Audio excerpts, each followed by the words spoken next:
గుర్తిస్తున్నారా? లేదు కదా. అలాగే అయిపోతుంది రామ అనేది. ఊపిరిలో మంత్రం కలిసిపోతేనే అది నిజమైన ఉపాసన అని చెప్పారు. అలాగా నిరంతరం జపించుకోవడానికి అనువైనది రామనామం. ఇతర మంత్రములంటే నియమం ఉన్నది, ఉపదేశం ఉంది, నానాయాతనలు ఉన్నాయి, నియమాలు ఉన్నాయి ప్రతి మంత్రానికి. ఏ నియమము లేకుండా సిద్ధినిచ్చే మంత్రం రామనామం ఒక్కటే. జాతి పతనమైపోవడానికి కారణం రామనామాన్ని విడిచిపెట్టడం, రామాయణాన్ని విడిచిపెట్టడం. మళ్ళీ మొత్తం ఈ జాతి ఉన్నతిని సాధించాలంటే రామనామం ఒక్కటే దిక్కు, మరొకటి లేదు. బాగా గుర్తుపెట్టుకోండి. మళ్ళీ భారతదేశం తన దివ్యమైన ఔన్నత్యాన్ని సంపాదించాలంటే రాముడు, రామాయణం కావాలి మనకి. రామమూర్తి, రామనామం, రామచరిత్ర, ఈ మూడే దిక్కు. మళ్ళీ మళ్ళీ ఘోషించి చెప్తున్నాను. ఇది నినాదం రాసుకోండి, ఇది నినాదం ప్రచారం చేయండి. రామనామం, రామమూర్తి, రామచరిత్ర, ఈ మూడే మనకు దిక్కు. అది చెయ్యండి, మీరు చూద్దురు గాని మీ మనస్సులో ఆ ప్రాణశక్తి యొక్క తేజం పెరుగుతున్న కొద్దీ మీ మనస్సులో దుర్భావాలు పోతూ ఉంటాయి. మీ సంకల్పాలు బలమవుతాయి, మీరు సత్య సంకల్పులు అవుతారు. మీ సంకల్పం మంచిదవుతుంది, వృధా కాకుండా పనిచేస్తుంది. అంత దివ్య సంకల్పం వస్తుంది.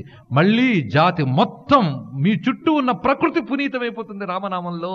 కనుక ప్రాణశక్తికి మూలమైనటువంటి సూర్య చంద్రాగ్ని తేజములు అందులో ఉన్నాయని చెప్పారు. అంతేకాక అగ్నిబీజం ఏం చేస్తుందంటే దోష దహనం చేస్తుందిట. ముందు చేయవలసింది ఏమిటంటే దోషాలు దహించుకుపోవాలి. ఆ దహించుకుపోవాలంటే రా అనే అక్షరం వెళ్ళి దోష దహనం చేస్తుంది. అకారం ఏం చేస్తుంది? సూర్య తేజమై జ్ఞానకాంతిని ప్రసరిస్తుంది. ఈ రెండూ ఉంటే చాలదు, మనకి కావలసింది ప్రసన్నత, ఆనందం, ఆహ్లాదం కావాలి. అందువల్ల మా చంద్రబీజం, చంద్రుడంటేనే ఒక్కసారి మనసు చల్లబడిపోతుంది మనకి. చంద్రుడంటే అమృత బింబం.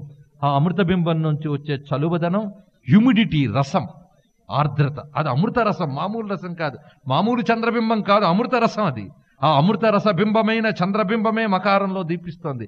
కనుక రా అనడంతో దోషములు దగ్ధమై, ఆ అనడంతో జ్ఞానం కలిగి, మా అనడంతో ఆనందం లభిస్తుంది. ఇదే సచ్చిదానందమైనటువంటిది. కనుక రామా అంటే సచ్చిదానంద స్వరూపుడు అని ఒక అర్థం చెప్పారు. ఇంకా రాజతే స్వే మహిమ్నే ఇది రామా అని చెప్పారు. ఇది కూడా ఉపనిషత్తులో చెప్పబడ్డ మాట. ఇవన్నీ కూడా రామతాపైన ఉపనిషత్తుని ప్రత్యేకించి రామ మంత్రశాస్త్రానికి సంబంధించిన ఉపనిషత్తు చెప్తోంది. అందులో చెప్తాడు, రాజతే స్వే మహిమ్నే, పరబ్రహ్మ ఎక్కడ ఉన్నాడు అని ఒక ప్రశ్న వేస్తుంది వేదం. కస్మిన్ ప్రతిష్ఠిత అంటుంది ఉపనిషత్తు. అన్నీ ఒకదాని ఆధారం చేసుకుని వెలుగుతున్నాయి. ఫలానా వాడు వెలిగిపోతున్నాడంటే దేన్ని బట్టి వెలుగుతున్నాడని మనం ప్రశ్నిస్తాం. మరి పరమాత్మ ఇంత వెలిగిపోతున్నాడే, దేన్ని బట్టి వెలుగుతున్నాడు, దేని యందు ప్రతిష్ఠితుడయ్యున్నాడు అని ప్రశ్న వేస్తుంది వేదం. వేసి సమాధానం వేదమే చెప్తుంది, స్వే మహిమ్నే అని. తన మహిమ యందు తాను ఉన్నాడు తప్ప ఇంకొకరి మహిమ వల్ల తాను వెలగట్లే. ఒక వస్తువుని చూపించడానికి ఒక లైట్ కావాలి, కానీ రాముణ్ణి చూపించడానికి ఎవడు లైట్ అక్కర్లేదు, ఎందుకంటే రాముడే లైట్. కనుక తన యందు తాను ప్రతిష్ఠితుడయ్యే స్వయం ప్రకాశ స్వరూపుడు ఎవడో అతడు రాముడు. రాజతే స్వే మహిమ్ని, రాజతే అంటే ప్రకాశతే, తన మహిమయందు తాను ప్రకాశించే స్వయం ప్రకాశుడెవడో అతడు రామచంద్రమూర్తి అని. పరబ్రహ్మ లక్షణములు అన్నీ కూడా రామా అనే రెండు నామముల్లో, రెండు అక్షరముల్లో దాగి ఉంది. ఇంకా ఎన్ని అర్థాలున్నాయంటే నిజంగా జీవితం చాలదు రామనామానికి అర్థం చెప్పడానికి. ఎవరు చెప్పగలరయ్యా రామనామం గురించి పూర్తిగా అంటే ఒక్కడే చెప్పగలట రామనామం గురించి. శంకరుడు ఒక్కడే చెప్పగలడు, ఇంకెవరు చెప్పలేరని చెప్పారు. శివుడు ఒక్కడికే తెలుసు, ఇంకెవ్వరికీ తెలియదుట. పావునెరుంగు బ్రహ్మ సగపాలును మాత్రమెరుంగు పార్వతీమాతయు తెల్లము నీవెరుంగుదువు రామమహత్తు కృష్ణము అంటారు విశ్వనాథ రామాయణ కల్పవృక్షంలో. మంత్రశాస్త్రంలో విషయం ఆయనేమి కొత్తగా చెప్పలేదు ఇక్కడ. పావునెరుంగు బ్రహ్మ, రామతత్వంలో పావు భాగం, ఆ రామనామ మహిమ పావు భాగం తెలిసిన బ్రహ్మదేవుడికి. సగపాలును మాత్రమెరుంగు పార్వతీమాతయు, సగం తెలిసిన పార్వతీదేవికి. ఇంకా మనం ఎక్కడో చెప్పండి, ఏం చెప్తాం? తెల్లము నీవెరుంగుదువు రామమహత్తు, పరిపూర్ణంగా నీకే తెలుసయ్యా, ఇంకెవరికి తెలుసు అన్నాడు. ఆ శివుడు కూడా నేను అనుభవించగలనే కానీ చెప్పలేనయ్యా అంటట. శివుడు కూడా అనుభవించి ఆనందిస్తారు. ఎందుకంటే చెప్దామనుకుంటే మాట రాదు నాకు. ఆనందంలో ఉండిపోయేవాడికి మాట ఎందుకు వస్తుంది? ఆనందంలో ఉన్నవాడికి మాట రాదు. మాట వచ్చిందంటే ఆనందం నుంచి బయటకు వచ్చాడని అర్థం. నేను బయటికి రాను, ఆనందంలోనే ఉంటానంటరా. అంతేకాదు శివుడికి రామనామం మీద ఉండే ప్రేమ గురించి పురాణాల్లో ఒక మంచి మాట చెప్తాడు. ఎవరైనా సరే రా అని అనగానే వెంటనే ఇలా వంగుతట, మా అంటాడేమోనని. వాడు రా అన్న వెంటనే రాక్షసుడు అన్నాడు అనుకోండి, చీ అనుకుంటాట శివుడు. రా అంటే వెంటనే మా అంటాడేమో అని చెవి ఒగ్గుతట. అంత ప్రేమ చూడండి ఆయనకి రాముడంటే. అందుకే ఆయనే ఉపదేశించాడు పార్వతీదేవికి, శ్రీరామ రామ రామేతి రమే రామే మనోరమే సహస్రనామ తత్తుల్యం రమనామ వరానని. ఈ రహస్యం తులసీదాసుకు తెలుసు. కాశీ విశ్వనాథుడున్నాడే, మొత్తం శివాలయాల్లో కల్లా గొప్పది కదా. ఆ కాశీ విశ్వనాథుడు రామనామం అంటే ఎంతో ప్రేమ. ఎవరైనా కాశీ వెళితే పరిశీలించవచ్చు.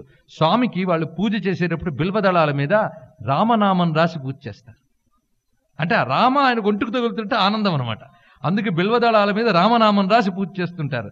అంతేకాదు ఆ మన తులసీదాసుకి ఆయన కనిపించాడు, శంకరుడు కనిపించి నాకు రామనామం అంటే ఇష్టం కనుక రామాయణం రాయవయ్యా అన్నాడు. వాళ్ళిద్దరూ పార్వతీ శంకరులు ఇద్దరు కనబడి ఆ రామాయణం రాయించుకున్నారు ఆయన చేత. అందుకే భవానీ శంకరవు వందే శ్రద్ధా విశ్వాస రూపిణం యాభ్యాం వినా నపశ్యతి సిద్ధా స్వాంతస్తమీశ్వరం అని ప్రారంభించి ఆ శివపార్వతుల సంభాషణ రూపంగా రామాయణం అంతటినీ రచించాడు తులసీదాస్. వాల్మీకి రామాయణం అంత ప్రసిద్ధి పొందిందంటే శివుడి యొక్క ఆమోదముద్ర దాని మీద ఉంది కనుకే అది అంత ప్రసిద్ధి చెందింది. కాశీలో తులసి మానస మందిరం నిర్మించారు ఈ మధ్యకాలంలో. తులసి ఘాటను ప్రత్యేకించి ఉంది.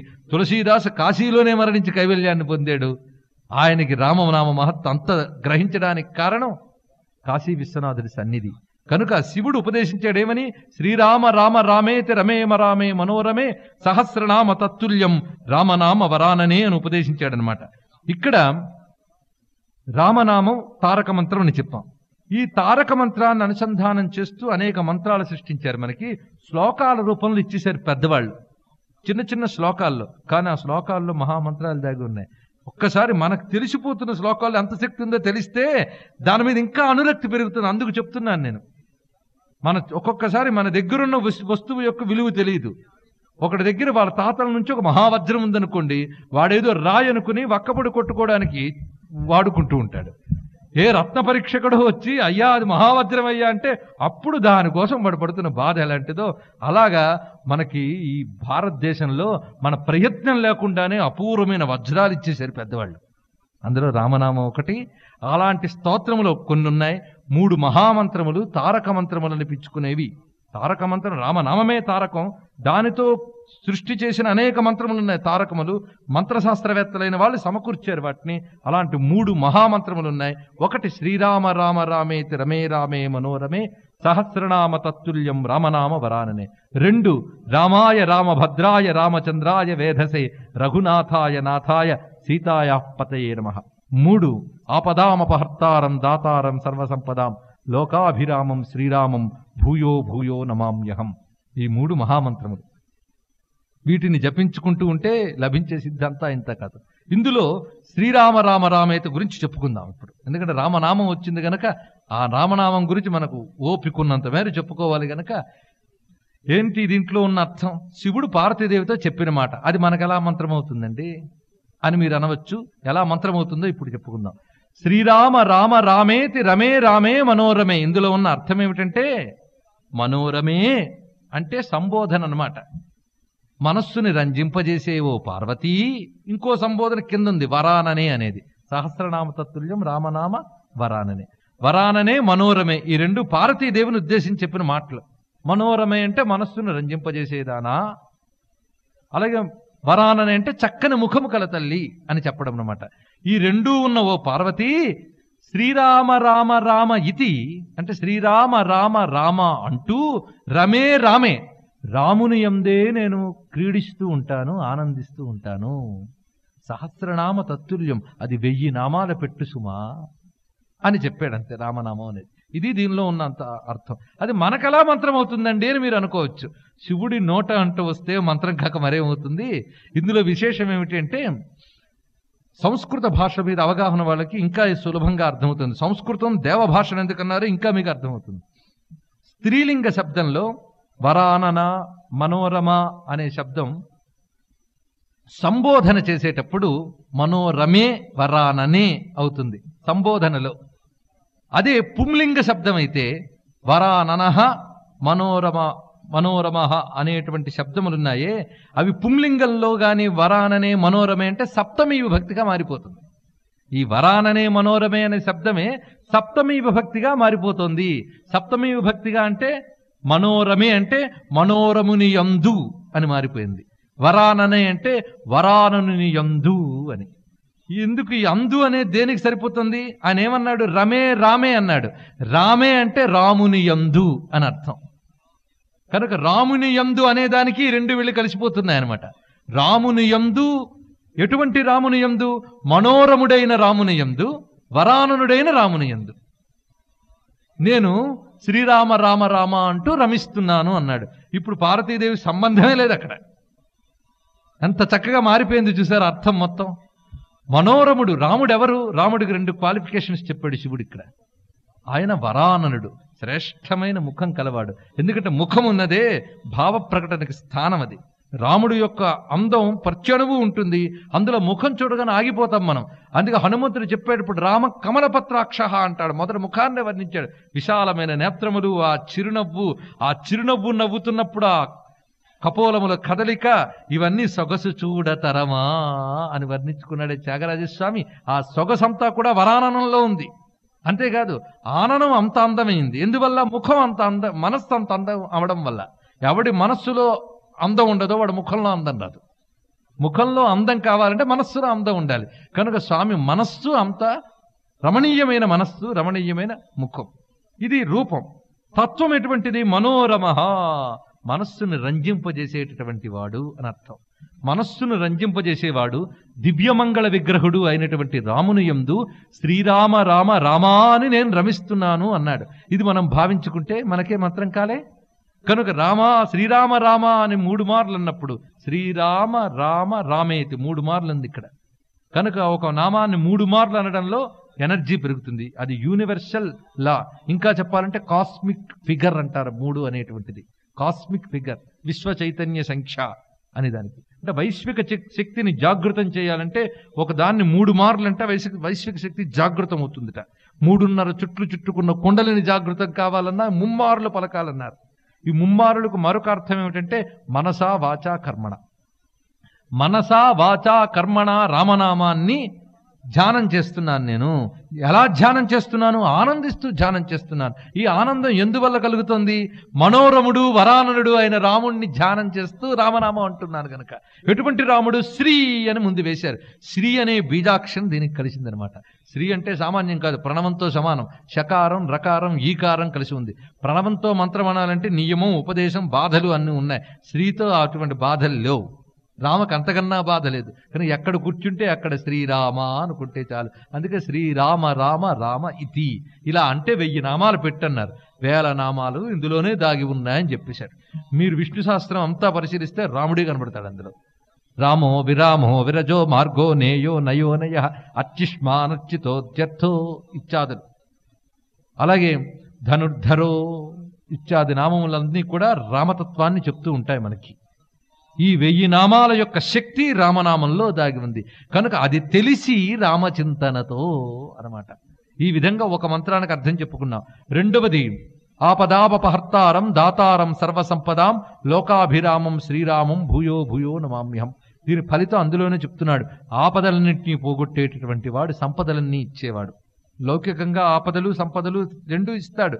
పారమార్థికంగా పెద్ద ఆపద ఏంటి? అజ్ఞానం. దాన్ని పోగొట్టి గొప్ప సంపద ఏమిటి? జ్ఞానం.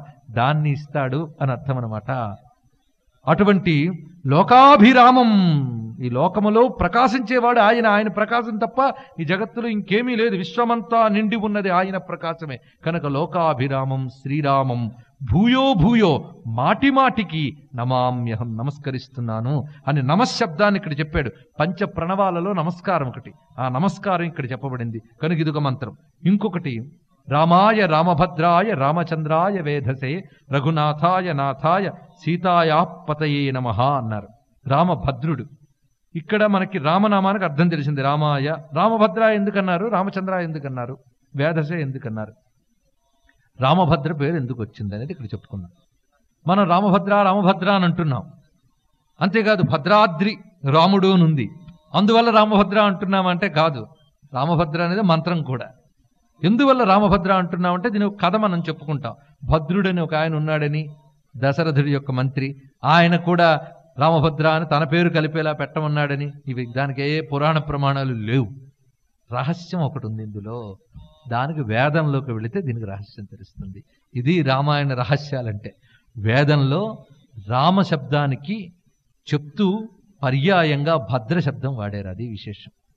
భద్రో భద్రయా సచమాన ఆగాత్ అనే మంత్రం ఉంటుంది, రామమంత్రం. ప్రథమంగా చెప్తూ రామాయణ కథని చెప్పే మంత్రాల్లో భద్రో భద్రయా సచమాన ఆగాత్, భద్రుడైనటువంటి వాడు భద్రమైన దానితో కలిసి, స్వసారం తన యొక్క సారమైనటువంటి భద్రతో కలిసి అరణ్యాలకు వెళ్ళాడు అని ప్రారంభమవుతుంది ఆ మంత్రం. అక్కడ భద్ర అంటే సీతాదేవి, భద్రహ అంటే రాముడు అనమాట. కనుక భద్ర శబ్దం కూడా పరమాత్మకి సంబంధించినదే. కనుక రామ భద్రుడు అంటే వేదంలో భద్రంగా చెప్పబడ్డ రామచంద్రమూర్తిని ఇక్కడ కలిపి ఆ వేద శబ్దం రామశబ్దం కలిపితే రామభద్ర అయింది. ఇది దీనిలో ఉన్న ఒక అంతరార్థం. దీనికి వైదికమైనటువంటి ఆ రామాయణ మంత్రాల సారం తెలిస్తేనే దీనికి అర్థం చెప్పగలం. కనుక ఒక వేద మంత్రాన్ని ఇందులో పెట్టేశారన్నమాట. అది రామభద్ర. ఇక రామచంద్రుడు ఎందుకన్నారో ఇందాక చెప్పుకున్నాం. శశాంక ఇవ నిర్మల ఆ మంత్రాన్ని చెప్తున్నాడు అక్కడ వాల్మీకి. ప్రసన్నత అని. అలాగే చంద్రలక్షణంలో అమృతత్వం. ఆ చంద్రుడు అమృత కిరణుడు, అమృత స్వరూపుడైనటువంటి వాడు. కనుక అమృత స్వరూపమైనదే పరబ్రహ్మం. అది ఒకటి. నిన్ననే చెప్పుకున్నాం 16 పూర్ణ గుణములతో కూడినటువంటి వాడు. 16 కళల కలవాడు చంద్రుడైతే 16 పూర్ణ గుణములతో ఉన్న పరిపూర్ణుడు రాముడు. కనుక రామచంద్ర. ఆయన ఎవడు? వేధసే. వేధసే అంటే ఈ సృష్టి అంతటికీ కారణమైనటువంటి వాడు అని. ఇప్పుడు రాముడుగా, రామభద్రుడుగా, రామచంద్రుడిగా వచ్చాడంటే దశరథ పుత్రుడిగా వచ్చిన వాడే కాదయ్యా, ఈయన వేధసే అని చెప్తున్నారు. వేధసే అంటే సృష్టికి కారణమైనటువంటి వాడు అని. అలాగే రఘునాథాయ, అటువంటి వాడు ఏమయ్యాడు? రఘునాథుడిగా అవతరించాడు. రఘునాథుడిగా అవతరించాడు కనుక కేవలం రఘునాథుడేనా? నాథాయ తర్వాత శబ్దం. రఘునాథాయ నాథాయ. కేవలం రఘునాథుడే కాదు, జగన్నాథుడు కూడా. అది రెండో దానిలో చెప్పడం. సర్వ జగత్తుకి నాథుడైనటువంటి వాడు రఘునాథాయ నాథాయ. ఒక్క రాముడైతే మనకేంటి? సీతాయాపతయే నమః. శక్తితో కలిసి ఉపాసించాలి గనక సీతాపతయేన రామచంద్రమూర్తికి అని. సీతాశక్తి అన్నారు. సీత వస్తేనే రాముడికి శోభ, సీత ఉంటేనే రాముడు పరిపూర్ణుడు. అది ఎలాంటిదో మనకి ఇంకా 9 రోజులు ఉందిగా, చెప్పుకుందాం. ఈ విధంగా సీతాయాపతయే నమః అని సీతారామతత్వాన్ని ఆవిష్కరించారు. ఇలాగా ఒక్క రామనామం దగ్గరే మనం ఇంతసేపు ఆగిపోతే కథ ఎలాగా? సరే, ఇన్ని మంత్రముల్లో ఇన్ని విధములుగా చెప్పబడ్డటువంటి ఆ రామనామం పెట్టుకున్నాడు స్వామి. ఇక ఆయన లక్ష్మణో లక్ష్మి సంపన్న అన్నారు. సర్వలక్షణములతో కూడుకున్నటువంటి వాడు, కాంతిమయంగా ప్రకాశిస్తున్నటువంటి వాడు లక్ష్మణుడు. తర్వాత భరతుడు. ఇవన్నీ భరతుడు కూడాను విష్ణువు యొక్క పేరే. అది కూడా భరత్వాత్ రమణత్వాత్, భరించేవాడు రంజింపజేసేవాడు అని. ఇది అగ్నికి చెప్పబడుతుంది. అగ్ని కూడా అలా చేస్తాడు గనక ఆయనకి సంబంధించిన పేరు. శత్రుఘ్నుడు తెలుస్తూనే ఉంది మనకి. అది సుదర్శన లక్షణమే అది పూర్తిగా. ఈ విధంగా 4 పేర్లు పెట్టబడ్డాయి. వాళ్ళు పెరుగుతూ ఉన్నారు బాల్యలీలలు. ఈ బాల్యలీలల గురించి సొగసుగా వర్ణించుకుంటూ వాల్మీకి వెళ్ళిపోతాడు. వారు సర్వాకర్షకంగా ఉన్నారని ఒక్క మాటతో. కానీ ఎవరిని ఎలా ఆకర్షింపజేశాడని ఒక్కొక్క కవి ఒక్కొక్కలాగా భావన చేస్తూ ఉంటారు. అందులో తులసీదాస్ అయితే రాముని బాల్యలీలలు వర్ణించారు, చాలా కమనీయంగా వర్ణించారు. ఒకసారి ఆయన ఆ దేవాలయంలో ఇంట్లో ఉన్న దేవుడి గుళ్ళో ఆడుకుంటున్నట్ట. ఏవిరా నాయనా అని వెళ్ళేటప్పటికల్లా విశ్వరూప సందర్శనం ఇచ్చేట కౌశల్యాదేవికి.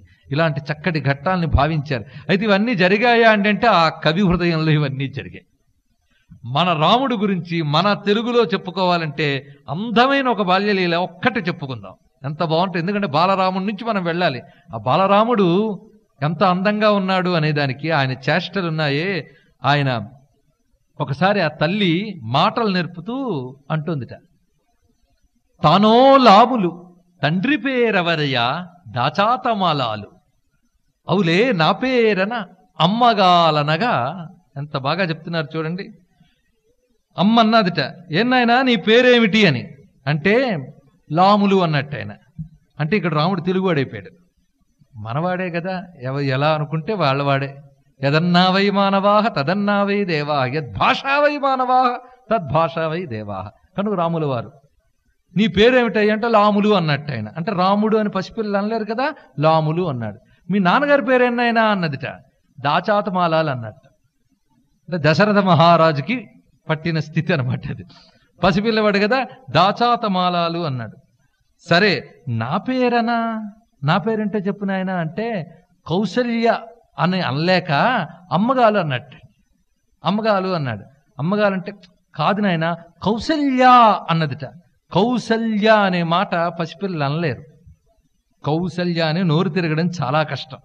ఎందుకంటే దశరథ మహారాజు అనే ప్లేన్ పేరే దాచాతమాలాలు అయిపోయింది. కౌసల్య అనడం మహా కష్టంట. అందుకోసం అనలేకపోయాడు. అమ్మగాలు అమ్మగాలనే అంటున్నాడు. కాదు నైనా కౌసల్య కౌసల్య అన్నదిట. ఏడ్చేసేట్టు మరి అనలేక. ఎప్పుడైతే ఆ పసిరాముడు అలా ఏడ్చాడో మరి వెంటనే కౌసల్యకి ఏడుపు వచ్చేసి సరేలే అమ్మనే నేను అని అలా ఒత్తుకున్నదిట. అలాంటి రాముడు అని వర్ణించారు. ఎంత చక్కగా వర్ణించారు చూడండి. తానో లాములు తండ్రి పేరెవరయ్యా దాచాతమాలాలు అవులే నా పేరన అమ్మగాలనగనోలిందల్లి కౌసల్య తండ్రి అనగా అనబోయి రాక కనుల నిర్వెట్ట కౌసల్యనవు కానే కానులే అమ్మనే అని ప్రభున్ కౌసల్య ముద్దాడెడిన్. అంత చక్కగా చెప్పాడు చూడండి అని ముద్దు పెట్టుకుందిట. ఇందులో ఒక 2 పరమార్థాలు చెప్పారు. ఒకటి ప్రేమ, పసిపిల్లవాడు పలకలేడు కౌసల్య అని. ఇంకో రహస్యం ఏమిటంటే తండ్రికైనా పేరు చెప్పవచ్చు కానీ అమ్మకి పేరు అమ్మే. అమ్మకి పేరు లేదయ్యా, అమ్మ అమ్మే అని చెప్తున్నారనమాట. అది ఇందులో రహస్యం. అమ్మా అనే మాట ఉందే ఓంకార సదృశం. అది అకార ఉకార మకారాత్మకమైనటువంటి దానిలో ఉకారం అంతర్లీనం చేసుకుని అమ్మా అన్నాం కనుక అమ్మా అనగానే ప్రాణశక్తి అంతా కదిలి పలుకుతోంది, ప్రణవం పలుకుతోంది అమ్మా అని. అలాంటి పరమ మంత్రమైన అమ్మ అనే మాటను బదులు మమ్మీలు దగ్గపడ్డాం. ఘోరమైన పరిస్థితి ఇది. ఎంత చెప్తున్నా మన జాతి చర్మం ఎనుబోతు చర్మంలా తయారైంది. దున్నపోతుల వలె మహిషాసురులు తయారవుతున్నారు. ఏమీ ఎక్కవు, అలా తయారైపోయాం. మమ్మీ అని రిక్షావాడు వాడు కొడుకుని కొట్టుతున్నాడు ఒక చోట. ఎందుకయ్యా కొడతామంటే వీడు కాన్వెంట్కి పంపిస్తున్నా నన్ను నాన్న అని పిలుస్తున్నాడు చూడండి, డాడీని పిలవకుండానే. వాడికి ఇంగ్లీష్ వచ్చినా రాకపోయినా పర్వాలేదు కానీ మమ్మీ అని చేయడం. అయ్యా మమ్మీ అంటే ఏం కాదయ్యా, మైనపూత పూసిన శవం అని అర్థం, మరేం లేదు. ఈ మాట చెప్పాను కాదు. మమ్మీ అని సినిమా వచ్చింది ఈ మధ్య హాలీవుడ్ నుంచి, మీకు అందులో దెయ్యాల్లో తిరుగుతూ ఇంకేం లేదు. కనుక చక్కని జన్మనిచ్చిన తల్లిని దెయ్యమని తిట్టుకోవడం ఎందుకు? అమ్మా నోరారా మంత్రంతో పిలవండి. అది ఈ విధంగా మనం మన సంస్కృతిని తెలియనివ్వకుండా ఎంత చేస్తున్నామో రామాయణం పట్టుకుని చెప్పుకుందాం అనేక చోట్ల. ఇలా ఉండగా ఆ రామచంద్రమూర్తితో ఆడుకుంటున్నారు దశరథుడు. నా తండ్రి రామచంద్ర నన్ను గన్నట్టి బంగారు తండ్రి, నా ప్రాణపదమా మార్తాండ కులదీపమా దిలీప రఘు దివ్యాన్వయ జలధి సీతాంసురోచి రావయ్య నాకూన రావయ్య నా తండ్రి రావయ్య నా బాబు రావే రావే అని దశరథుండు పిలువుగా. దశరథుడు పిలిచెట్ట. పిలవగానే హరి సమస్తమాతడే అన్నట్లుగా అడుగుదమ్మి గజ్జియలు అందియలు గల్లు గల్లు రనగా చనుచు నవ్వుచు చేతులు చాచు కొంచు. రానాయనా అని పిలవగానే దశరథుడు రాముడు కదిలొస్తున్నట్ట. పసిపిల్లలు ఎలా నడుస్తారో ఊహించుకోండి. తప్పటడుగులతో 2 చేతులు ఇలా పెట్టుకుని నడుచుకుంటూ వస్తారు. రాముడు 2 చేతులు ఇలా పెట్టుకుని వస్తున్నప్పుడు ఎలా ఉందంటే ఇదంతా నేనే అని చెప్తున్నట్టుందిట. సమస్త మాతడే అన్నట్లుగా ఈ సమస్తము నేనే అని చెప్తూ వస్తున్నట్ట. ఇలా పిలవడానికి ఆ దశరథుడు ఎన్ని తపస్సులు చేశాడయ్యా అంటాడు త్యాగరాజస్వామి. తలుకు చెక్కుల ముద్దు బెట్ట కౌసల్య తపమేమి చేసెనో తెలియా, దశరథుడు శ్రీరామ రారాయణీ పిలువ తపమేమి చేసెనో తెలియా. ఏం తపస్సు చేశారయ్యా వాళ్ళు. శ్రీరామ జయరామ శృంగార రామయని చింతింపరాదే మనసా అని అనుకుంటారు భక్తులు. త్యాగరాజస్వామి అంత ఆర్తితో పిలిచాడు. రామాని పిలవడానికి వాళ్ళు ఆయనంత తపస్సు చేశాడు. ఆ తడుకు చెక్కులు ముద్దు పెట్టుకోవడానికి ఆ కౌసల్య ఎంత తపస్సు చేసిందో.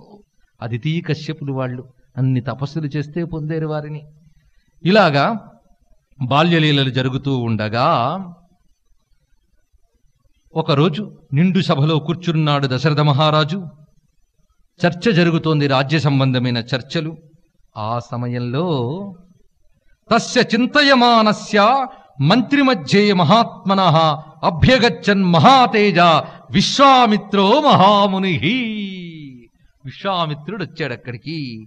విశ్వామిత్రుడు వస్తున్న వార్త, ఆయన ఎంత చక్కగా వస్తున్నాడంటే విశ్వామిత్రుడు ఆ గమనం వచ్చి ముందు అక్కడ ఉన్నటువంటి భటులకు చెప్పేట. ఆయన మర్యాద చూడండి.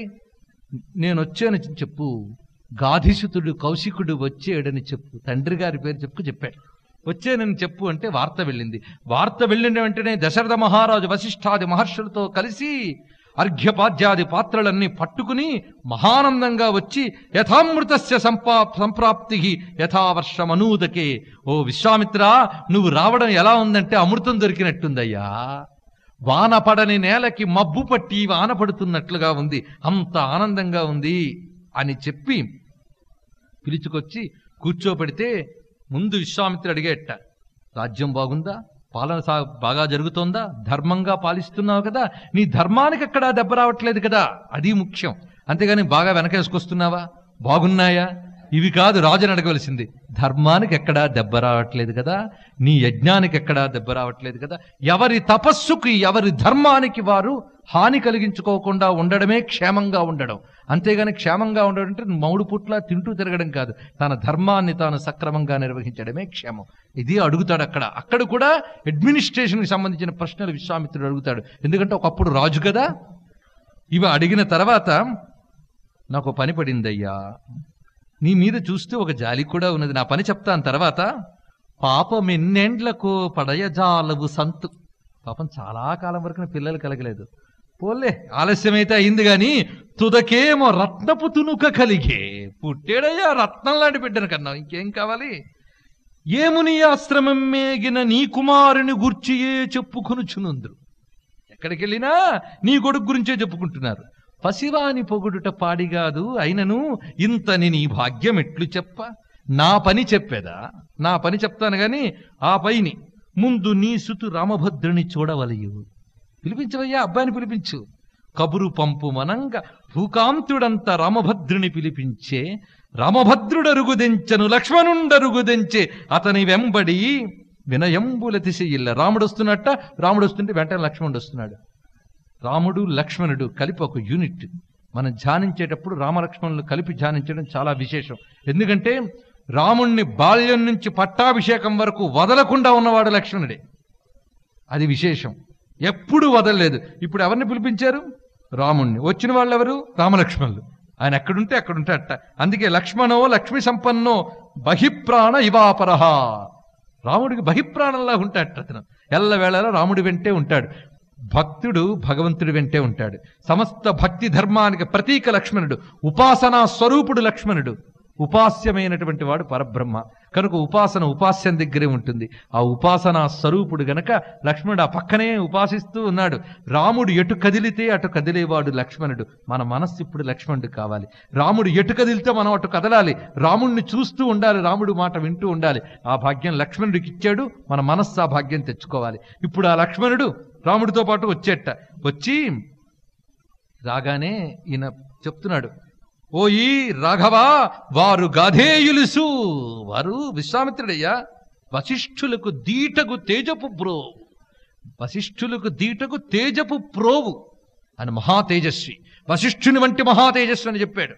మనకు విశ్వామిత్రుడు మహర్షులు వీళ్ళ గురించి కాన్సెప్ట్స్ కూడా మనకు తెలియదు. విశ్వామిత్రుడు అంటే కోపిష్ఠి అనుకుంటాం మనం. ఎప్పుడు బ్రహ్మర్షి కాకముందు అవన్నీ. ఆయన బ్రహ్మర్షి అయిన తర్వాత వశిష్ఠునికి దీటకు తేజపు ప్రోవు, కోపాదుల్ని జయించినవాడు. స్మరిస్తే చాలు తరించిపోతాం విశ్వామిత్ర మహర్షిని. అటువంటి మహాత్ముడు. ఆయనకి నమస్కారం పెట్టవయ్యా అన్నాడు. తత్పదాబ్జాయత వందనంబు ఫలము. ఆయనకి నమస్కరిస్తే చాలు మనం ధన్యులమైపోతాం అనగానే రామలక్ష్మణులిరువురు గాధేయ పాదాభివందనం ఆచరించిన వాళ్ళు నమస్కారం చేసిన వెంటనే రాముడు నమస్కరించుచు ఆ మునిపాదములు తాకినంతటన తను రోమాంధువులానంద శ్రీమత్ పులకంబు భంగ ధృతి ముని పొంగన్. ఆయన రామచంద్రుడి యొక్క చేతులు తగిలేయలేదో వెంటనే విశ్వామిత్రుడికి ఒళ్ళంతా పులకించిపోయిందిట. మహానంద భరితుడైపోయాడు. అయిపోయి కళ్ళు నీళ్లతో నిండిపోయేట. గాధేయు చూపులు కమల పత్రాభిరామములైన రమనేత్రముల గలి. ఆ గాధేయుడి చూపులు తిన్నగా వెళ్ళి రాముడి చూపులతో కలుసుకున్నాయట. అక్కడి నుంచి మళ్ళీ టర్న్ తిరిగాయట. టర్న్ తిరిగి ఎక్కడికి వచ్చాయంటే గాధేయు కన్నులు కదలి వశిష్ఠ స్థిమిత నేత్రముల చెరవో. అక్కడ నుంచి రాముణ్ణి చూసి తిరిగి వశిష్ఠుణ్ణి చూసేట, వశిష్ఠుణ్ణి చూసి మళ్ళీ గాధేయు చూపులు కమనీయ రామమేఘముమేన శంపాభకాంతులయు, మళ్ళీ వెళ్ళి రాముణ్ణి చుట్టాయి, మళ్ళీ వశిష్ఠుణ్ణి చూసేట. అలా సైలెంటే పెట్టి చాలాసేపు విశ్వామిత్రుడు. ఎందుకంటే ఆ రాముడిలో ఆయన దర్శిస్తున్నది వశిష్ఠుడికి దర్శనమిస్తోంది, ఇంకెవరికి అక్కడ తెలియదు. అది వాళ్ళిద్దరికే తెలుస్తోంది. అది చెప్పి రామచంద్రుని మధుర దర్శనములోన ఇరువురు మునీంద్రులను అధిక సౌహార్దులైరి. ఆ రామచంద్రుని దర్శనంలో ఇరువురు మహానంద భరితులైపోయారట. ఇక్కడ రామచంద్ర దర్శనం చేసిన వాడెవరు? విశ్వామిత్రుడు. అసలు విశ్వామిత్రుడు దర్శనం చేసింది ఎవరిని? గాయత్రి మహామంత్ర శక్తిని దర్శించిన వాడు విశ్వామిత్రుడు.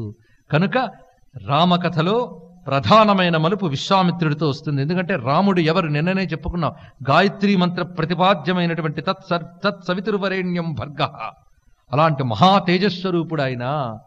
ఆ గాయత్రీ మంత్ర పరమార్థమైన పరబ్రహ్మస్వరూపుడు గనక గాయత్రీ మంత్ర ద్రష్ట అయిన విశ్వామిత్రుడి యొక్క రాక ఆ మంత్రాన్ని ఉద్ధరించడం అనేటటువంటిది కనిపిస్తుంది. అది దర్శనం. మంత్రోద్ధరణ అంటే ఆ దాగిన మంత్రాన్ని వెలికి తీయడం అన్నమాట. ఇక్కడ నుంచి రామకథ మలుపు తిరుగుతుంది. విశ్వామిత్రుడు రాకతోనే రాముడు అవతార ప్రయోజనానికి నాంది, ఎందుకు అవతరించాడు అనే దానికి నాంది కలుగుతోంది. ఇది అయిన తర్వాత ఈయన చెప్తున్నాడు. ఆ చెప్పడం తీరు చూడండి, మహర్షి ఎంత చక్కగా మాట్లాడతాడో, సూటిగా మాట్లాడతాడు. ఎక్కడ నాంచుడు ఉండదు మహర్షుల మాటల్లో. నేను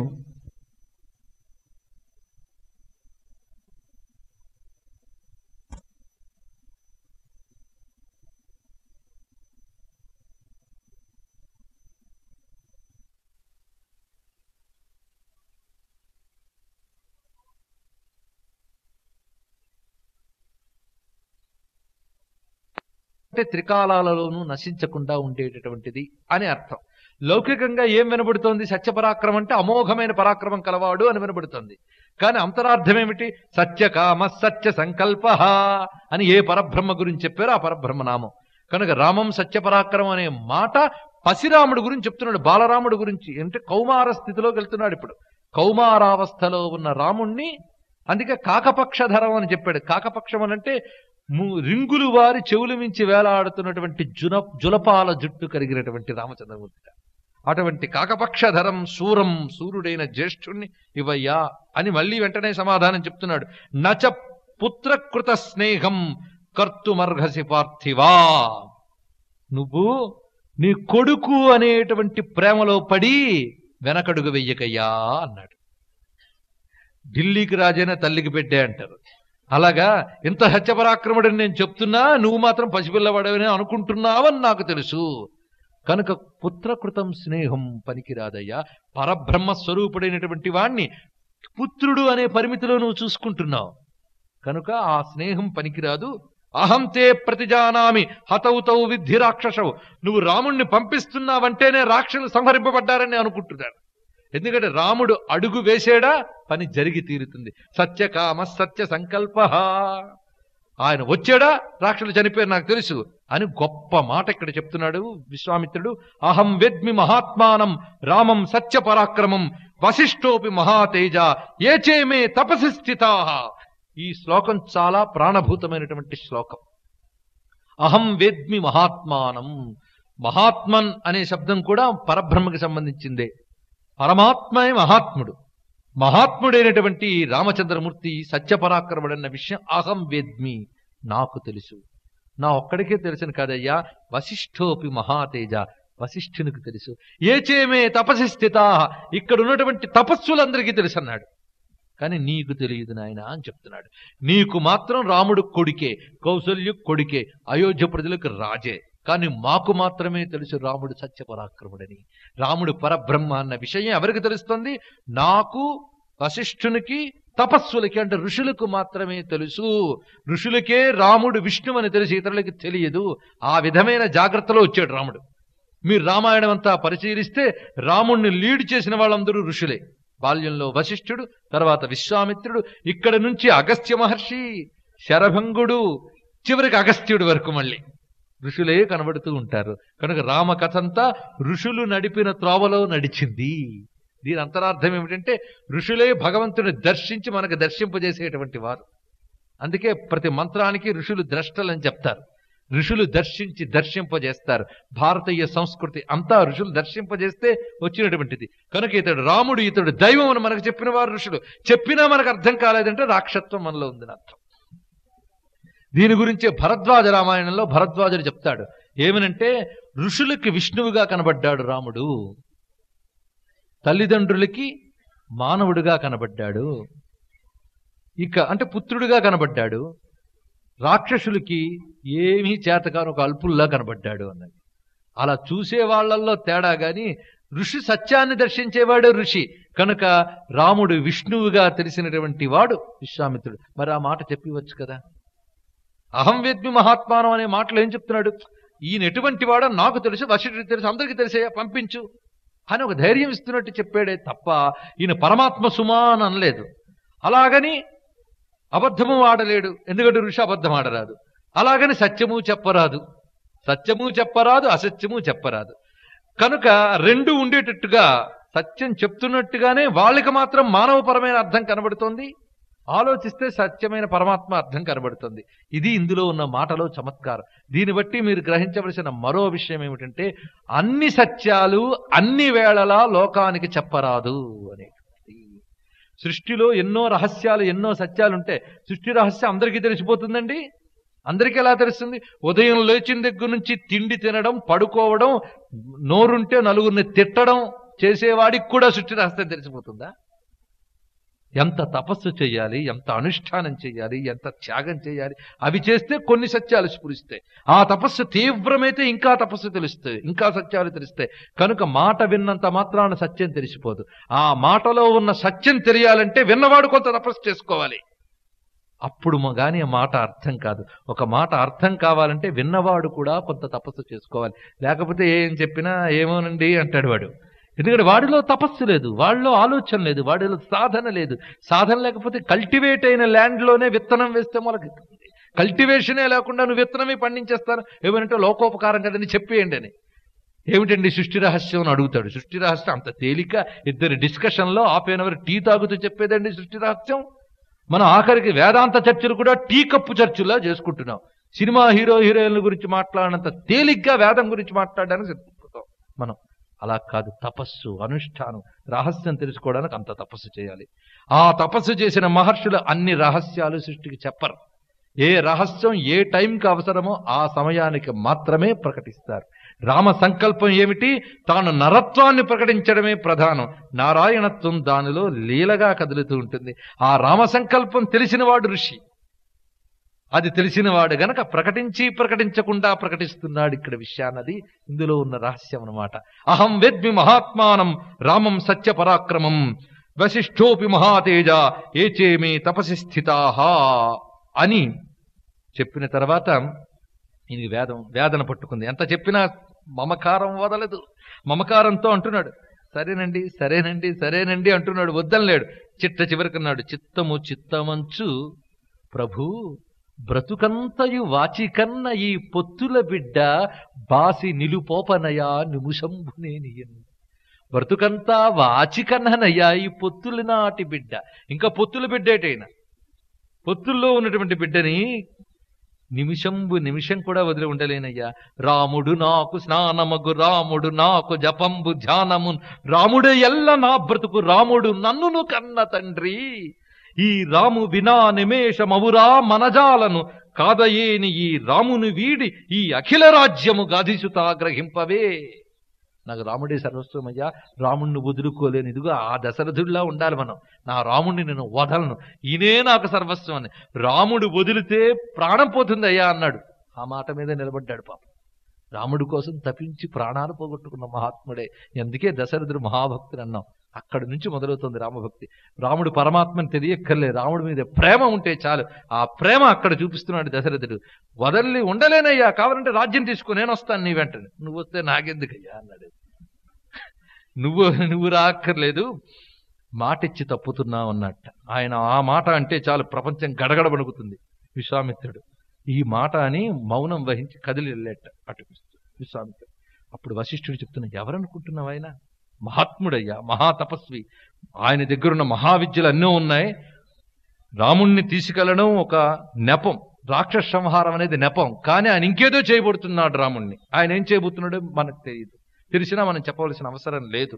ఆయన ఏం చేయబోతున్నాడో ఆయనకే తెలుసు, ఆయనకు అప్పచెప్పు, ఆయన చెప్పినట్లు వెళ్ళమని రాముణ్ణి చాలు అన్నాడు. ఈ మాటల్లో ఎన్నో రహస్యాలున్నాయి. రాముణ్ణి ఏం చేయబోతున్నాడో విశ్వామిత్రుడికి తెలుసు. అప్పుడు ఎట్టకేలకు మనస్సుని సంభాళించుకుని వశిష్ఠుని వచనం మీదకు ముద్దు పెట్టుకున్నట్ట రాముడి యొక్క నుదుటి మీద. దశరథుడు, వెళ్ళవయ్యా, వెళ్ళి ఆయన ఏం చెప్తే అది పాటించు, ప్రశ్న వెయ్యకు, జాగ్రత్తగా వెళ్ళు అన్నట్ట. అప్పుడు రామచంద్రమూర్తి లక్ష్మణ సహితుడై అప్పటికే చాలా దూరం వెళ్ళిపోతున్నాడు విశ్వామిత్రుడు. ఆ విశ్వామిత్రుడు వెంట పరుగులెత్తు వెళ్ళేట వీళ్ళిద్దరు.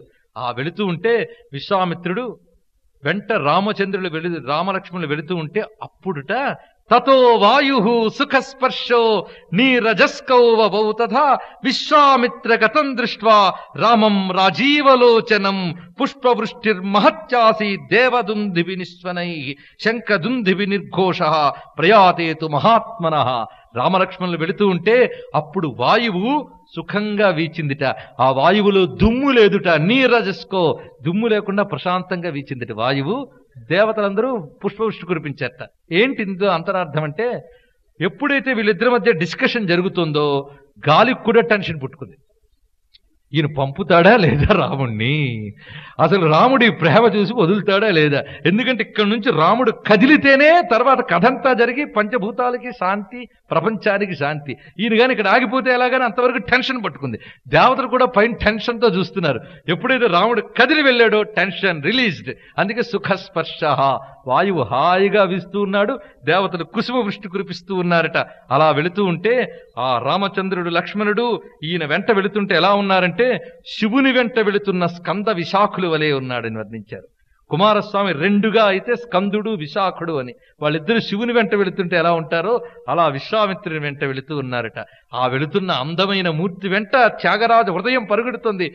వెడలను కోదండపాణి, అదిగో వెడలు వెళుతున్నాడు. అలా ముని వెంట జనుతున్నటువంటి ఆ రామచంద్రుని అడుగుల్ని ధ్యానించుకోవాలట. ఎంత బాగా చెప్తున్నాడు చూడండి. వినయమునను కౌశికుని వెంట జనిన అంఘ్రులను చూచేదన్నటికో అన్నాడు. వినయంతో ఆ విశ్వామిత్రుని వెంట వెళుతున్న ఆ రెండు పాదాలని ఎప్పుడు చూస్తానో అని ధ్యానం చేస్తూ, ఎంత ధన్యుడువయ్యా ఓ విశ్వామిత్ర, తన వెంట జనజూచి ఉప్పొంగ కౌశికుడు తపమేమి చేసెనో తెలియ. తన వెంట జనజూచి ఉప్పొంగ, ఒక్కసారి వెళుతూ ఉన్నవాడు క్రమంగా ఎక్కడికి చేరుకున్నాడంటే 1.5 యోజనాలు నడిచేట. ఆ నడుస్తున్నంతసేపు వెనక్కి తిరిగి చూడలే, అక్కడికి వెళ్ళిపోయాడు. సరయూ నది యొక్క దక్షిణ తీరానికి చేరుకున్నాడు. చేరుకుని ఒక్కసారి వెనక్కి తిరిగి చూసేట. ఏం లేదు రామా, సమయం దాటిపోతోంది, సుముహూర్తం దాటిపోకూడదని వేగంగా నేను వస్తూ ఉన్నాను, ఇప్పుడు ఆగేనని వెనక్కి తిరిగి రామేతి మధురాం వాణీం విశ్వామిత్రోభ్య భాషతే, రామాని మధురంగా పలికెట్టండి. ఎంత బాగా చెప్పారు. ప్రేమగా రామా అని పిలిచేట. ఆ విశ్వామిత్రుని వెంట రామలక్ష్మణులు ఎలా ఉన్నారంటే త్రిశీర్షా వివపన్నగౌ అన్నారు. 3 పడగల పాము వలె ఉన్నారట రామలక్ష్మణులు ఇద్దరు కలిసి. 3 పడగల పాముల వలె. ఏమిటయ్యా 3 పడగల పాములను వర్ణించారు అంటే, మహా తేజంతో ఉన్నారు వాళ్ళు. ఆ తేజం పరాక్రమం కనిపిస్తోంది రామమూర్తిలో. ఒకవైపు ఇటొక అమ్ముల పొది, ఇటో ఒక అమ్ముల పొది ఉన్నాయి. 2 అమ్ముల పొదులు, 2 పడగలు, ఆ మధ్యలో ముఖం ప్రకాశిస్తోంది. ఈ 3 కలిపితే 3 పడగల సర్పము వలె ఉన్నారని వర్ణించాడు వాల్మీకి. ఎంత చక్కటి వర్ణన చూడండి. అలాగ 3 పడగల సర్పములు 2 విశ్వామిత్రుడి వెంట వస్తున్నట్టుగా ఉన్నారట. అలాగ విశ్వామిత్రుని వెంట వెళుతున్న రామచంద్రమూర్తి తర్వాత చేయబోయే ఘనకార్యాలేమిటో రేపు చెప్పుకుందాం. ఈ రోజుకి ఇంతటితో స్వస్తి. రేపు సాయంత్రం మళ్ళీ ఖచ్చితంగా 6 గంటలకు సమావేశం అవుదాం. రామునితో పాటు ప్రయాణించేద్దాం. స్వస్తి ప్రజాభ్య పరిపాలయంతాం న్యాయేన మార్గేణ మహిం మహిషాః. గోబ్రాహ్మణేభ్యః శుభమస్తు నిత్యం. లోకాః సమస్తాః సుఖినో భవంతు. కాలే వర్షతు పర్జన్యః పృథివీ సస్యశాలినీ. దేశోऽयं క్షోభరహితో బ్రాహ్మణాः సంతు నిర్భయాः. అపుత్రాः పుత్రిణः సంతు పుత్రిణः సంతు పౌత్రిణः. అధనాః సధనాః సంతు జీవంతు శరదాం శతం. మంగళం కోసలేంద్రాయ మహనీయ గుణాత్మనే చక్రవర్తి తనూజాయ సార్వభౌమాయ మంగళం. వేద వేదాంత వేద్యాయ మేఘశ్యామలమూర్తయే పుంసాం మోహన రూపాయ పుణ్యశ్లోకాయ మంగళం. శ్రీరామ జయ రామ జయ జయ రామ. శ్రీరామ జయ రామ జయ జయ రామ. శ్రీరామ జయ రామ జయ జయ రామ. ఇవాళ రామజననం అనే దివ్య ఘట్టం చెప్పుకున్నాం. రేపు సీతారామ కళ్యాణ ఘట్టం మనకు రాబోతుంది. ఆ దివ్య ఘట్టానికి మళ్ళీ వద్దాం. రామచంద్రాయ జనక రాజజా మనోహరాయ మామకాభీష్టదాయ మహిత మంగళం. రామచంద్రాయ జనక రాజజా మనోహరాయ మామకాభీష్టదాయ మహిత మంగళం. కోసలేంద్రాయ మందహాసదాస పోషణాయ వాసవాది వినుత సద్వరద మంగళం. చారు కుంకుమోపేత చందనాది చర్చితాయ హారకటక భూషితాయ వరద మంగళం. రామదాస మృదుల హృదయ తామరస నివాసాయ స్వామి భద్రగిరివరాయ సర్వమంగళం. జాంబవత్ సుగ్రీవ హనుమత్ సీతా లక్ష్మణ భరత శత్రుఘ్న పరివార సమేత శ్రీ రామచంద్ర పరబ్రహ్మకి సర్వం శ్రీరామచంద్రార్పణమస్తు. హర హర మహాదేవ. ముఖే మన్మహే కిమపి తుందిలం మహః శరణం కరవాణి శర్మదంతే చరణం వాణి చరాచరోపజీవ్యం కరుణామసృణైః కటాక్షపాతైః కురు మామంబ కృతార్థసార్థవాహం. శారదా శారదాంభోజవదనావదనంబుజే సర్వదా సర్వదాస్మాకం సన్నిధిం సన్నిధిం క్రియాత్. విమలపటీ కమలకుటీ పుస్తక రుద్రాక్షసస్తహస్తపుటీ కామాక్షి పక్ష్మలాక్షి కలిత విపంచి విభాసి వైరించి. వాగర్థావివ సంపృక్తౌ వాగర్థ ప్రతిపత్తయే జగతః పితరౌ వందే పార్వతీ పరమేశ్వరౌ. నారాయణం నమస్కృత్య నరం చైవ నరోత్తమం దేవీం సరస్వతీం వ్యాసం తతో జయముదీరయేత్. మూకం కరోతి వాచాలం పంగుం లంఘయతే గిరిం యత్కృపాతమహం వందే పరమానందమాధవం. వామే భూమిసుతా పురశ్చ హనుమాన్ పశ్చాత్ సుమిత్రాసుతః శత్రుఘ్నో భరతశ్చ పార్శ్వదళయోర్వాయువాదికోణేషు చ సుగ్రీవశ్చ విభీషణశ్చ యువరాట్ తారాసుతో జాంబవాన్ మధ్యే నీలసరోజకోమలరుచిం రామం భజే శ్యామలం. శ్రీరామం భజే శ్యామలం. కూజంతం రామ రామేతి మధురం మధురాక్షరం ఆరుహ్య కవితా శాఖాం వందే వాల్మీకి కోకిలం. హ్యప్పిబన్ సతతం రామచరితామృతసాగరం అతృప్తస్తం మునిం వందే ప్రాచేతసమకల్మషం. గోష్పదీకృతవారాసిం మశకీకృతరాక్షసం రామాయణ మహామాలారత్నం వందే అనిలాత్మజం.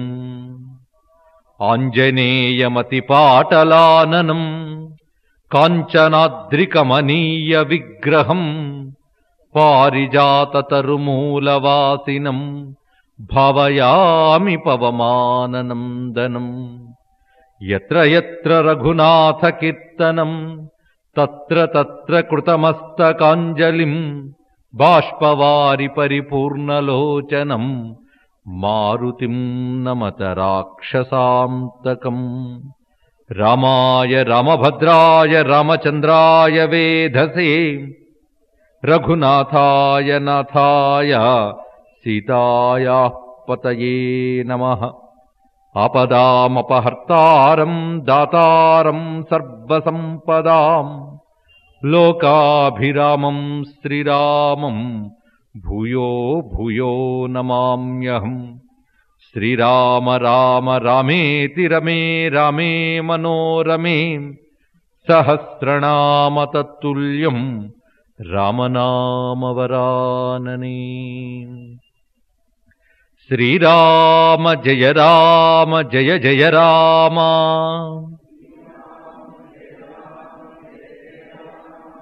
శ్రీరామ జయ రామ జయ జయ రామ. శ్రీరామ జయ రామ జయ జయ రామ.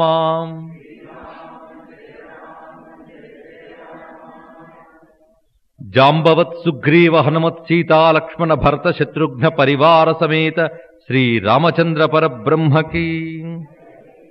రామచంద్ర పరబ్రహ్మణే నమో నమః. శివాయ గురవే నమః. శ్రీ రామచంద్ర పరబ్రహ్మణే నమో నమః. రామాయణ కావ్యానికి నమస్కారం. శ్రీ వాల్మీకుల వారికి నమస్కారం. రామ హృదయులైన సభాసదులందరికీ కూడా నమస్సులర్పిస్తూ ఈ నవాహ్న ప్రవచన మహాయజ్ఞంలో ఈరోజు 3వ రోజు. నిన్నటి రోజున రామ జనన గాథ, రామ నామకరణోత్సవం, విశ్వామిత్రుని వెంట రామలక్ష్మణులు బయలుదేరడం వరకు చెప్పుకోవడం జరిగింది. ఇందులో రామనామకరణోత్సవ సందర్భంగా రామనామ మహిమని మంత్రశాస్త్రాలు, వేదములు, పురాణములు, రామాయణాలు వీటన్నిటి ఆధారంగా చెప్పుకున్నాం. ఇందులో ఆ రామ నామాన్ని నిరంతరం జపించేటువంటి సదాశివుని మొదలుకుని ఇతర మహర్షులు ఇత్యాదులందరూ ప్రస్తావించుకోవడం జరిగింది. ఇక్కడ మనకు సందేహం కలగడం సహజం. ఎంత చెప్తున్నా కొన్ని అజ్ఞానాలు అంత తొందరగా తొలగవు. అదేమిటంటే శివుడు రాముణ్ణి జపించాడు గనక రాముడెక్కువ శివుడెక్కువ. ఇది వేదిక చెప్పి దిగుతూ ఉండగా ఒకరు ప్రశ్నించారు. ఒక్కరిదే సందేహం నేను అనుకున్నా. అలాంటి సందేహం ఇంకెవరికి ఉంటుందో ఏమిటో అది కూడా తీర్చవలసిన బాధ్యత నాకుంది. ఎందుకంటే ఉపన్యాసం సందేహాలు మిగల్చకూడదు, సందేహాలు తీర్చాలన్న తాపత్రయం. ఒకరు ఒకరిని జపించారు, భక్తి చూపించారు అంటే వారికన్నా వీరు తక్కువైపోయారని కాదు, వారి పట్ల వీరు ప్రేమ ప్రకటించారు అని కూడా భావించవచ్చు. రాముడంటే శివునికున్నటువంటి అపరిమితమైన ప్రేమ ఉన్నదే, అది తన హృదయంపై తనకున్న ప్రేమే. శివుని హృదయమే రాముడు, రాముని హృదయమే శివుడు, ఇరువురికి అభేదం. అందుకే ఆయన రామేశ్వరుడు, ఈయన శివరాముడు. ఈయన శివరాముడు, ఆయన రామేశ్వరుడు అయ్యారు. అంతేకాక భద్ర, రామభద్ర అంటే భద్ర శబ్దానికి శివుడు అని ఒక అర్థం ఉన్నది. అందుకే శివశబ్దానికి అర్థం చెప్తూ నిఘంటువులు ఏం చెప్తున్నాయి? స్వశ్రేయసం శివం కళ్యాణం భద్రం అని. శివం అంటేనే భద్రము అని అర్థం. మొత్తానికి రామభద్రుడు అన్నప్పుడు శివతత్వం అక్కడే ఉన్నది. రామ అంటేనే సత్యం శివం సుందరం అన్నాం, అందులో శివం ఉంది, సుందరం ఉంది. సుందరమే రామమైనప్పుడు శివం రామం కాకుండా ఉంటుందా? అందుకే రామతత్వాన్ని చెప్పి మనం తన్మయలమైపోతున్నప్పుడు ఇతని కన్నా శివుడు గొప్పవాడా, ఇంకెవరు గొప్పవాడా అని పక్క తోవలకు వెళ్ళని అవసరం లేదు. ఆ రామానందంలో మునిగిపోదాం. ఆ రామానందమే శివస్వరూపం, ఆ శివానందమే రామస్వరూపం. మొత్తం ఆనందమే పరబ్రహ్మ.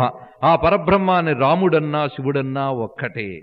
ఈ అభేదమే మనకి పురాణాలు అన్నీ ప్రకటిస్తూ వస్తున్నవి. ఇప్పుడు ఆ శివుడు రాముడే కనబడుతున్నాడు. శివుడి వైపు నుండి చూస్తే ఆ రాముడు శివుడై కనబడతాడు. ఎక్కడైనా ఆనందాన్నిచ్చే ఆ పరబ్రహ్మ ఒక్కటే. ఇక్కడ రాముడి గురించి ఎంత చెప్పుకున్నామో మళ్ళీ భాగవతం కృష్ణుడి దగ్గరికి వెళితే మళ్ళీ ఆయన విశ్వరూపమే వచ్చేస్తాడు. అప్పుడు ఎవరిని చెప్తాం? అంతా ఒక్కడే అని చెప్పుకోవాలి. ఏకం సత్ అయినటువంటి విషయం కనుక రామానందమే శివానందం, అదే కృష్ణానందం, అదే బ్రహ్మానందం, అదే ఆత్మానందం. అది మన హృదయంలో పొందవలసినటువంటి ఆనందం. ఇదే శివకేశవులకి శివరాములకి ఉన్నటువంటి అభేదం అన్నమాట. మొత్తానికి ఆ విధంగా రామలక్ష్మణులు ఉభయులు విశ్వామిత్రుని వెనువెంట బయలుదేరారు యాగరక్షణకి. ఇక్కడే యాగరక్షణ అంటే యజ్ఞరక్షణ. యజ్ఞం అంటే ఋషులు లోకక్షేమం కోసం చేసుకున్నటువంటిది యజ్ఞం. వాళ్ళ కోసం వాళ్ళు చేయరు, లోకక్షేమం కోసం వాళ్ళ తపస్సులు వాళ్ళ యజ్ఞాలు ధారపోస్తారు. అటువంటి యజ్ఞాన్ని రక్షిస్తాడు పరమేశ్వరుడు ఎప్పుడైనా. అందుకే ఇక్కడ రామచంద్రమూర్తితే ఆ బాధ్యత అయ్యింది. ఎందుకంటే ఆయన అవతరించింది లోకరక్షణ కోసం గనుక. ఈ విధంగా విశ్వామిత్రుడి వెంట వెళుతూ ఉంటే ఆ విశ్వామిత్రుడు సరయూ నది యొక్క దక్షిణ తీరం దగ్గర వెంటనే వారిని కూర్చోబెట్టి రామాని మధురంగా పిలిచి, ఇదిగో నేను నీకు దివ్యమైన కొన్ని మంత్రములు ఇస్తున్నాను, స్వీకరించు అని మంత్ర విద్యలు, ప్రధానమైన మంత్ర విద్యలు 2, బల అతిబల అనేటువంటి మహామంత్రాలను ఇస్తున్నాను, తీసుకో అని ఇస్తున్నాడు విశ్వామిత్రుడు. మంత్రగ్రామం గృహాణత్వం బలామతిబలాం తథా. ముందు ఈ మంత్రములు ఇస్తున్నాను, స్వీకరించన్నాడు. ఈ మంత్రములు గాని నువ్వు జపిస్తే దీనివల్ల ఉండే శక్తి ఏమిటో తెలుసా?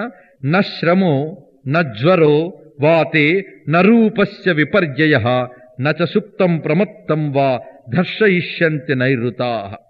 ఈ మంత్రాన్ని నువ్వు అనుష్ఠానంగానే చేస్తే ఎటువంటి శ్రమ గాని జ్వరాదులు గాని అలసట గాని ఉండదు. అటువంటి దివ్య మంత్రాన్ని నీకు ఇస్తున్నాను అన్నాడు. అంటే రామచంద్రమూర్తి ఏ మహా లోకరక్షణ అనే కార్యం కోసం ఉద్యమిస్తున్నాడో ఆ కార్యానికి కావలసినటువంటి శక్తిని తన వంతుగా తాను విశ్వామిత్రుడు ఇస్తున్నాడు. అయితే రాముడికి ఇవి లేకపోతే ఆయన చేయలేడా అని ప్రశ్న మనకు వెంటనే వస్తుంది. దీని తర్వాత మరికొంతసేపు అయిన తర్వాత మరికొన్ని అస్త్రాలు ఇస్తాడు, అక్కడ దానికి సమాధానం చెప్పుకుందాం. మొత్తానికి బల అతిబల అనే ప్రధానమైన మంత్ర విద్యల్ని ఇచ్చాడు.